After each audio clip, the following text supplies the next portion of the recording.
Сәлеметсіздер ме, құрметті көрермендер? Тұлғалар тағылымы хабарының кезекті санын бастаймыз. Бүгінгі тақырыбымыз Құрманғазы күйлері ұлтымыздың рухани төлқұжаты. Студия қонағы Қазақстанның еңбек сіңірген қайраткері, күйші, композитор Шәміл Әбілтай. Хош келдіңіз, Шәміл мырза. Шәміл мырза, қазақтың рухани өмірінде қаншама талантты үлкен тұлғалар баршылық. Әсіресе қазақ үшін күй өнері деген бірге жасасып келе жатқан дүние. Қазақтың күйінің атасы Құрманғазы бабамыздың өмірі, өскен ортасы, дәуірі қандай болды? Осы туралы аз ғана мәлімет беріңізші. Мұны ұлы деген ұғым бұл өзі қайталанбайтын Алла Сүбхана Тағалаға ғана тән деп айтамыз ғой. Сол Алла Сүбхана Тағаланың жаратқан құлдарының ішінде бір ерекше туатын жандар болады. Әлгі кішкене түйірден тауға айналатын. Сондықтан Құрманғазыны тіпті бір бөлек бір бұрышқа апарып тықпаймыз. Бұл кеңістіктің, шексіздік пен шетістіктің адамы. Соған өзі лайықты ғұмыр кешкен. Енді әрине туған аймағы анау Қазақстанның батыс бөлігі ғой енді. Бірақ сол уақыт өзген сайын, ғасырлар өткен сайын бұл өзінің рухани аманаты, жаңа айтып отырсыз ғой, төлқұжаты деп, рухани төлқұжат деп. Төлқұжатты бұрын паспорт деп жүрдік мысалы. Оған айналған ешкім жоқ. Сондайға жеткен адам бұл тіпті бір жердің болмысы емес, бүкіл шетсіз де шексіз кеңістіктің перзенті. Сондықтан қазақ болып туғаныма мақтаныштымын деп айтамыз. Ұранымыз Алаш болғанына, одан кейін Құрманғазыдай арқа сүйер, өзімізге, бойымызға күш жинайтын алдымызда бағдаршамыз бар деп мақтан. Міне сол тұрғыдан бүкіл қазақ пен Құрманғазы біте қайнасып кеткен егіз ұғым, менің түсінігімде. Құрманғазы күйлерін тыңдап естіп отырғанда өн бойыңа бір айрықша бір күш қуат аласың. Көз алдыңа бір керемет сурет келеді. Даланың, кең қазақтың кең даласы, дүбірлеген аттың шабысы, тұлпардың, ұшқан құстың жаңағы, даланың суы, өзені, шөбі, жусанның иісі келеді көз алдыңа. Қазақтың бүкіл болмысы көз алдыңа сурет болып өріледі ғой. Міне Құрманғазының ерекшелігі осы ма? Бір ерекшелік шығар. Өйткені күй арқылы қазаққа бір керемет картина, сурет көрсетіп отыр. Жүрегіңнің көзін ашатын сияқты. Әлгі әсемән мен тәтті күй бойыңды алады дейді ғой. Міне сол керемет күйдің әсері қазақтың жадында жаңағы ұлттық кодында жатқан дүние ғой. Міне осы құбылысты қазақ үшін мұра етіп қалдырған Құрманғазы үнемі ұлттық кодқа жұмыс істейтін сияқты. Жаңағы санамызды жаңғыртады, елтітеді, рухтандырады оның күйлері. Міне әрине Құрманғазы феномені деген үлкен дүние бұл, үлкен құбылыс. Қазақ даласына осыншама мұра қалдырып кеткен Құрманғазы бабамыздың мәңгілік өлмес күйлері қазақпен сөзсіз, қазақтың тілімен, жанымен, рухымен бірге жасайтын сөзсіз ғой. Енді осы Құрманғазы бабамыз шәкірті болды ғой, енді бір ұстаздан бір үлгі алады. Міне осы ұстазы кім болды? Осыған тоқталыңыз. Құрманғазының өзінің ұстазы кәдімгі ақиқи тарихи мойындалған, танылған Ұзақ деген кісі. Ұзақта ондаған күй болуы мүмкін, бірақ біздің дәуірімізге анау ғасырлар қағасынан Ұзақтың Ақжелеңі деген туындысы шыққан.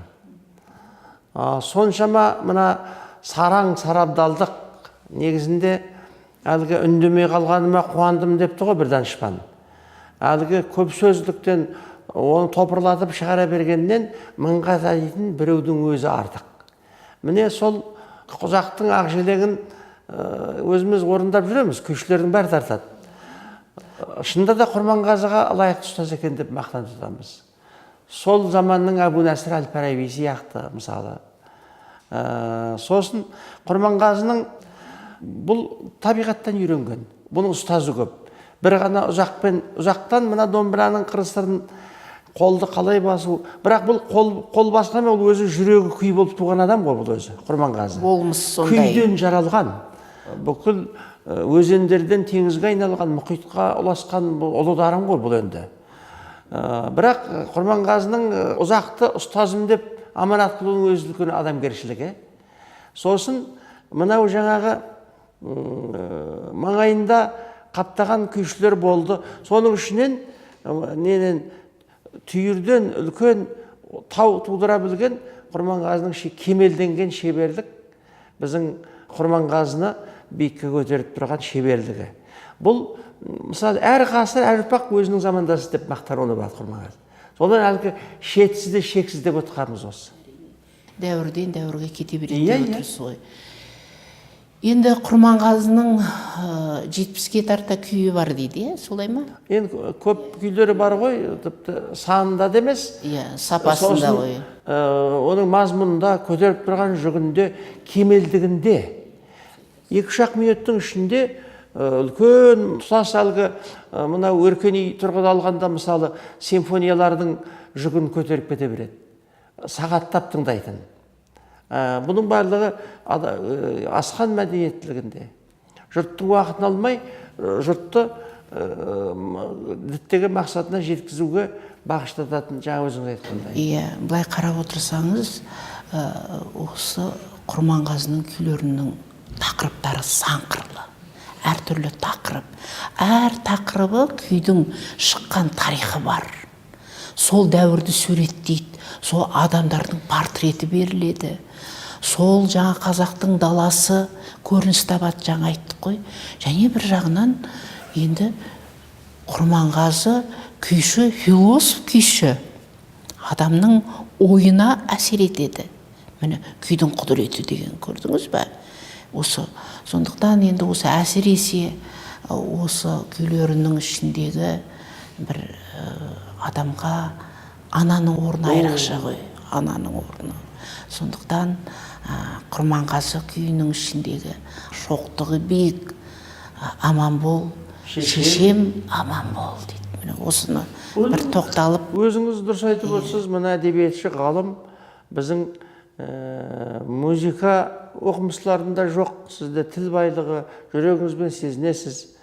Сіздің әңгімеңізді тыңдап отырып, мен кейбір тосын адам күй тыңдағандай әсерде. Сізді түсінсе, Құрманғазы мәңгі өлмейтініне мен қазір бір үйіп тыңдап отырмын. Сондықтан бұған бәлендей Құрманғазының анасы бәріміздің анамыз.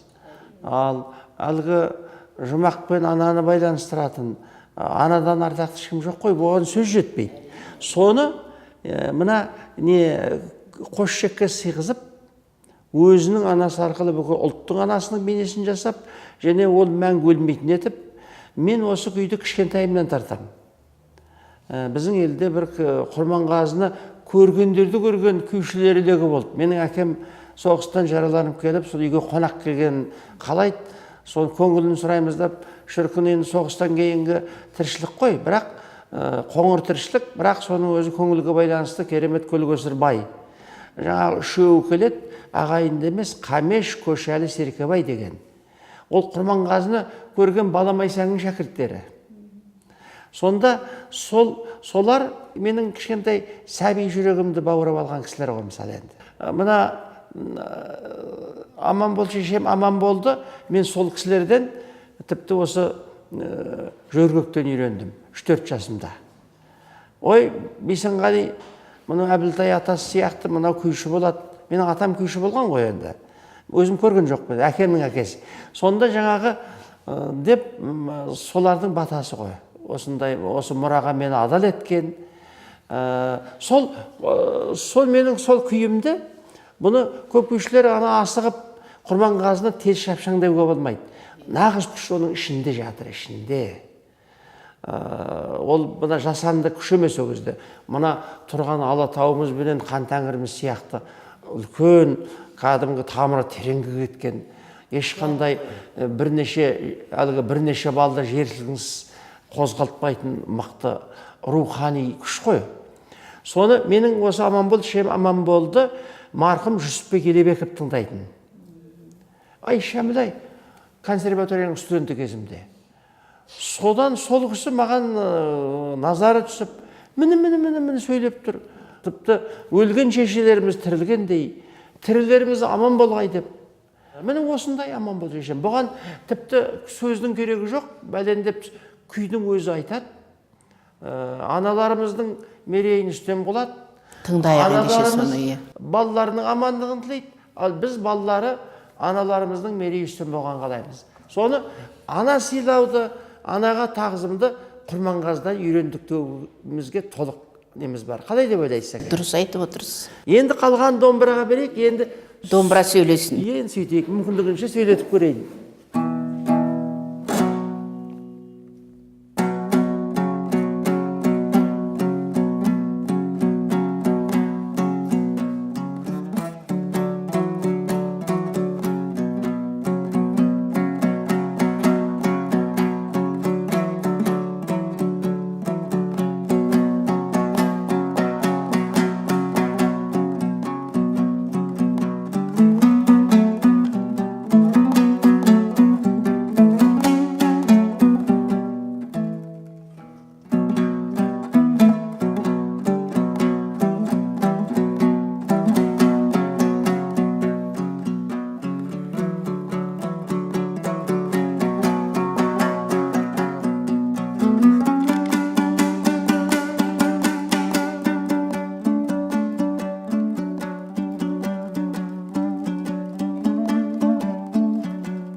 Мынау ғажап күй, қарап отырсаңыз, мынау тұмшаланып қалған ойды, жабық жатқан жүрекке қатты әсер етеді екен. мынау ана дегеннің орны, ол алла тағала өзіңіз айтып отырсыз ғой, жүрекке ананы мәңгілік жүрегімізге қалдырап, сондай бір ұялатқан. Ал сіздің мына жаңа Құрманғазының күйі аман бол шешем аман бол деген, сол елдің тұмшаланып қалған санасын жабық қалған жан дүниесін оятады. Көрдіңіз ба? Ананың орны деген айрықша ғой. Аялауды, аялауды, қатты кетпеуді. Бір нәзіктік жатыр иірімдерінде. Ақырын ғана екі шек аман бол шешем аман бол сөйлеп тұр. Мен сол құлағыма жан дүниеме солай әсер етіп отырды. Бұл ғажап. Міне енді осы Құрманғазы бабамыздың феномен екен осы ғой, мына құбылыс. Бұл бір айрықша жаратылған тұлға, Алланың берген үлкен қасиеті мен мәңгілік өлмейтін осында жатыр ғой. Жақсы, міне Шәміл мырза, енді осы күйдің тарихын зерттейтіндер, күй өнерін зерттеушілер әрбір күйді сезінеді ғой енді. Ал енді қарапайым жұрттың жүрегіне әсер етіп отырған осы күйлердің тарихы, күйдің ерекшеліктері. Жалпы енді мысалы қаншама күйшілер бар, Қорқыттан келе жатыр мысалы. Қорқыт бабамыздың қобызының үні сарыны қандай баурап әкетеді. Ал енді осы Құрманғазының күйінің ерекшеліктері неде деп ойлайсыз? Соны бір жеңіл тілмен мына халыққа түсіндіріңізші. Мен мысалы жаңағы сіз тартқан осы аман бол шешем аман бол дегеннен мен бір айрықша бір күйге ендім өзім бір. Енді осының күйшілік ерекшелігі неде жатыр дегенде. Бас әртүрлі күйшілер бар мысалы. Күйдің өзінің неше түрлі формалары бар ғой, өзі атаулары бар күйдің өзінің. Көкпе күй деп кетеді. Халықтың өзі бұған бір табиғатына қарай өзі бір теңеу жасаған. Бірақ бұл арада Құрманғазының феномені дегенде, сіз айтып отқандай, Құрманғазының жалпы оқығанға да оқымағанға да адам атаның ұрпағымыз ғой. Соған түсінікті болуында. Заңғар шеберлігі, мына үй салғанда үйде адам бір өзі әбден біткесін кіреді ғой ішіне. Сол бұл біткен үйдей қылып, көркем пішімменен кәдімгі әлгі қара дүрсіндік емес, үлкен биік мағынада аз сөзге көп мағына сыйғызып, жаңағыдай көркем несіменен, кестеменен, реңімен жеткізуінде. Түйдектеп, мына тақырыпты ашады дейінші. Тақырыпты ашып, асқан шеберлігі, сосын өмірде түсінетіндігі. Айтып отқан несінің, тақырыбының мазмұнын сол жеріне жеткізіп, соны тиянақтай білетіндігінде. Өте түйінділігінде. Сосын жаңа Қорқытты әдемі мысалға келтірдіңіз. Қобызда қазақтың ода бір рухани серігі ғой мысалы. Бұл арада біз өзі мына жануарсыз, мына даламыз кең болатын болса, жылқы тегініңде өзі иесі қазақ деп айтып бір оқымыстылар қазір. Түйе Алланың мыңыншы есімін түйе біледі екен жануарлардан. Сондықтан түйе киелі жануар саналады, сол шөлге бәріне төзімді. Ана қобыздың күйінде біздің түйелі қазақтың кейпін жатыр, асықпайтын аңыранған. Ал мына домбыралы қазақ бұл аттылы қазақтың бейнесінде. Жылқының бейнесі келеді. Мұны бір күй тыңдап отырғанда бір мыңдаған жылқы дүбіре құлаққа келінеді деп бастадыңыз. Осы сіздің күйдің кодын дұрыс ашқандығыңыз. Күйдің коды солай ашылады. Сондықтан аттылы қазақ пен түйелі қазақ қатарға атқандай. Екеуі де керек. Сондықтан Құрманғазы сол енді аттың кәдімгі тұлпардың құлағында ойнап, соның бүкіл аттың тынысын домбыраның қос шегінде жеткізіп бейнелеген ұлы суреткер. Ғажап. Енді шынында былай қарап отырсаңыз, тұлғасы ашылып келе жатыр да, Құрманғазы бабамыздың жаңа философ, күй, философияны, дүние танымды қазақтың бүкіл болмысын күй арқылы суреттеп отыр ғой. Күй арқылы. Ана жаңағы сіз алдындағы тартқан аман бол, шешем аман бол да, соның бәрі жатыр. Сол жерде Құрманғазы сөйлеп кетсе, қызығы болмас еді. Үнмен берген. Үнмен беру. Сонда енді мына аспаптың мәдени мүмкіндігін танытқан ғой енді. Домбыраның құдіреті қандай. Осыны танытқан. Осы екі шек домбыраның құдіреті айрықша қазақ. Құрманғазы өзіне дейінгілерді де, кейінгілердің де жағдайын ойлаған ғой. Сонда мына үлкен, енді мына қазіргі осы биыл 2018 жылы бір есте қалатын жыл болды ғой енді.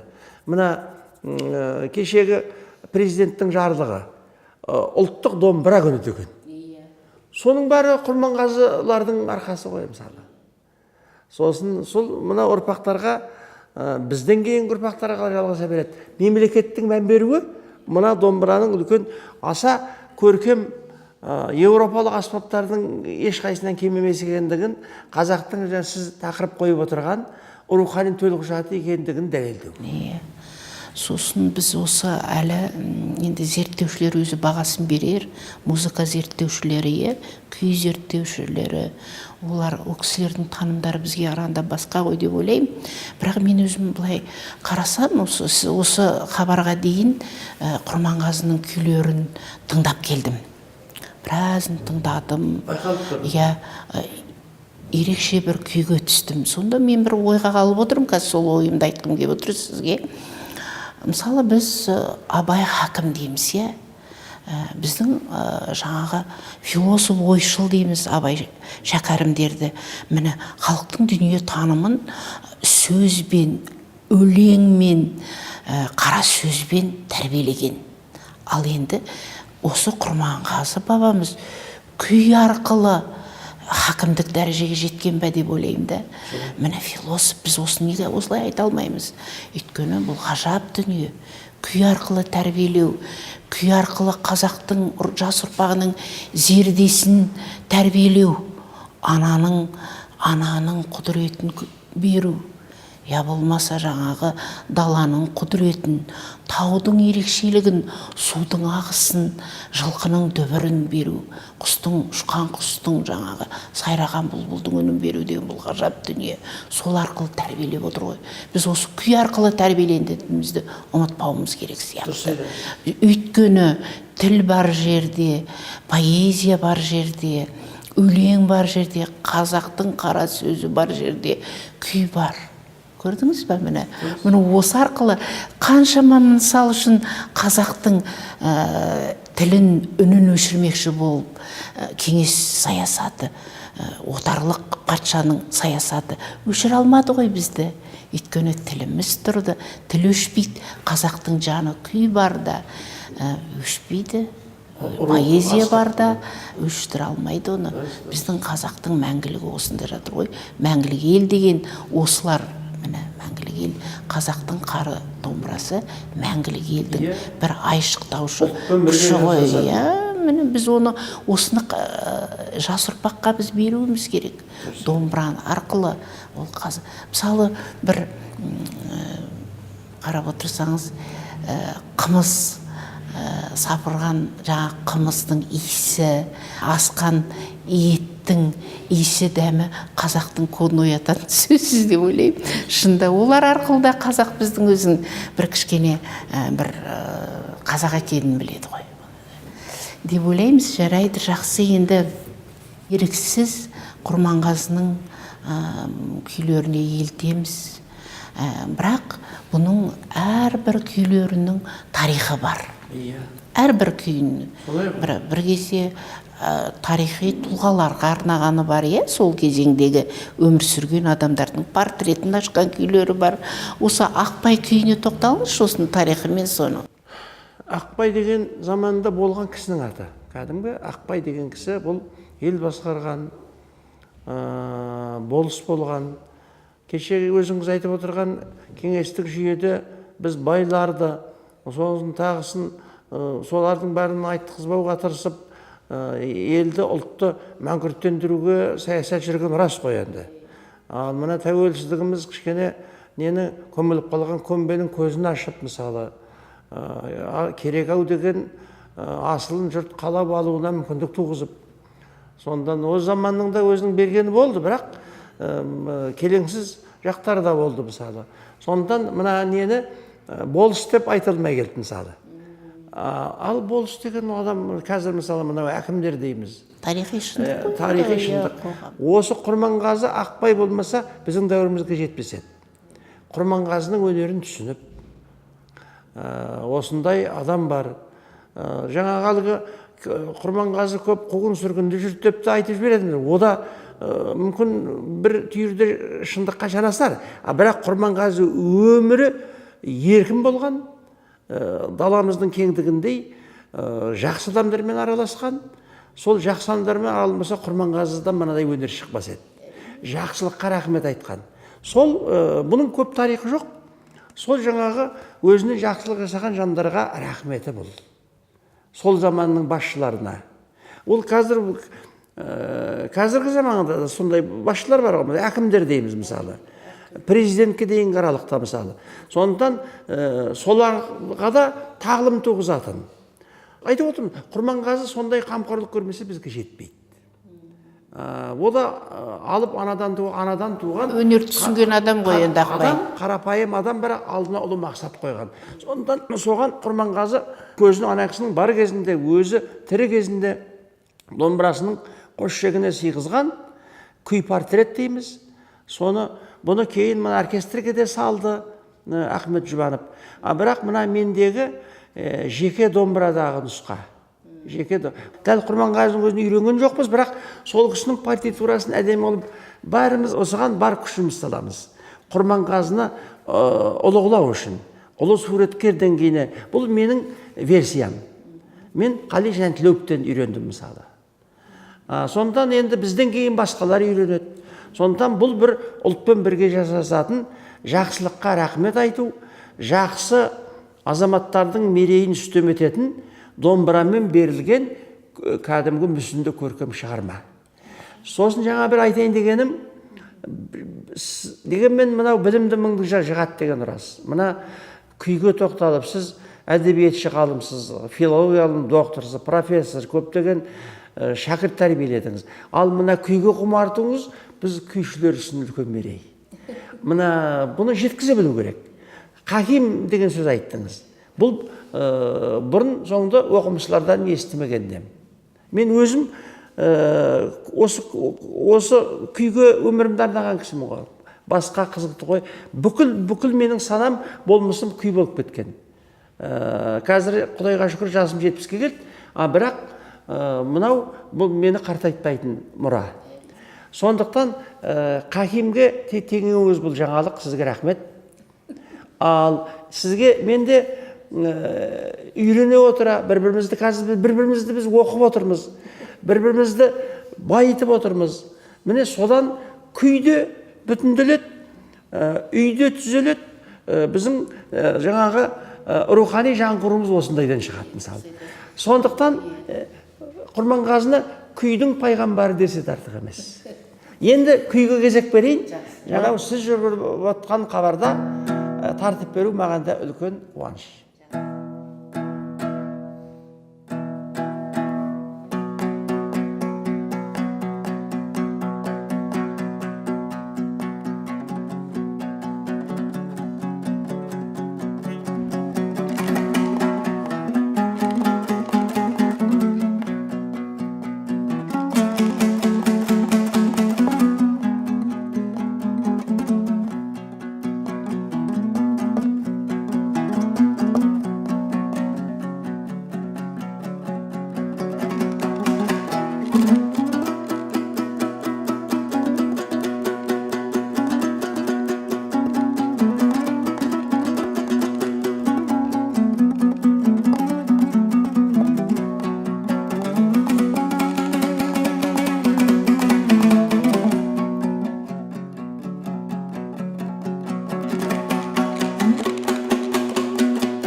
деген ықыласы сондай бір позитивті түрде суреттелген, иә, сондай бір жағынан мақтаныш. Енді анандай өзінің қолдаушысы бар болатын болса, еркіндік бір ғажап. Қазақтың әр азаматы, ер азаматы осындай болсын дегендей ғой енді. Жаңа қарап сіздің тартысыңыз, жаңа берілуі күйдің жаңа шындағы бір демеушісі бар адам, бір рухтанып тұр. Рухтанып жатыр. Ол атқа шауып бара жатыр енді алада, иә? Ғажап әлгі. Біздің болмысымызда ұлттық көкпар тартып жатыр ана жақта. Қазақтарымыз беріп тұр ғой енді. Міне осындайменен Құрманғазы бүкіл шекарадан асып, шексіздікке ие болғаны, өзге ұлттарға да ортақ қазынаға айналған осындай суреткерлік кемелдігі ғой. Бүгін сіз тек мені ғана емес, осы миллиондаған жұрттың санасын жаңғыртып Құрманғазы күйлері арқылы тамаша әсер ете білдіңіз деп ойлаймын. Сізге шығармашылық табыс тілеймін. Рахмет. Мың алғыс. Өзіңізге де. Рахмет, көп рахмет. Құрметті көрермендер, Тұлғалар тағылымы бағдарламасының бүгінгі санын аяқтаймыз. Сау, саламат болыңыздар.